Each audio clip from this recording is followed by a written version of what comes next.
Hello students, today we will study about the energy storing capacitor. Generally you know capacitor एक ऐसा device होता है which gathered extra charge on it. ये हमने कोई capacitor C ले लिया और इसमें you know टू प्लेट्स हैं 1 and 2.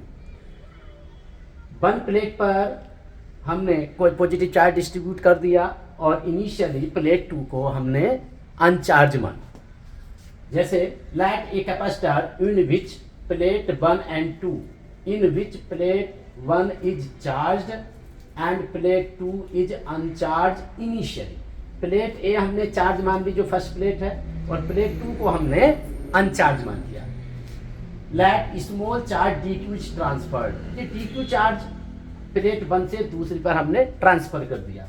तो let small charge D Q is transfer from plate 1 to 2 then small work done. जब इधर से चार्ज ट्रांसफर करेंगे उस समय कुछ वर्क डन होगा और वो वर्क डन क्या होगा D W equal V D Q. You know small charge distribute हो रहा है, स्मॉल चार्ज ट्रांसफर हो रहा है, तब हम वर्क डन भी क्या लेते हैं स्मॉल लेते हैं. तो ये आ गया D W equal V D Q. अब हम ये भी जानते हैं कि वी इक्वल किसके होता है क्यू अपॉन सी. तो यहाँ से वी की वैल्यू इसमें उठा के रखते हैं. जब हम टोटल वर्क डन निकालेंगे तो टोटल वर्क डन में जनरली क्या करते हैं हम इंटीग्रेशन करते हैं. तो हमने इंटीग्रेशन मार्क लगा दिया और इधर लिमिट लगा दी हमने वी डी क्यू में 0 to क्यू. क्यों? क्योंकि इनिशियली प्लेट 2 पे कोई चार्ज नहीं था, 0 था, तो हमने 0 ले लिया इनिशियली. और फाइनल चार्ज कितना हो सकता है क्यू हो सकता है मैक्सिमम. तो हमने लिमिट लगा दी 0 to क्यू और वी की ये वैल्यू पुटिंग कर दी क्यू अपॉन सी डी.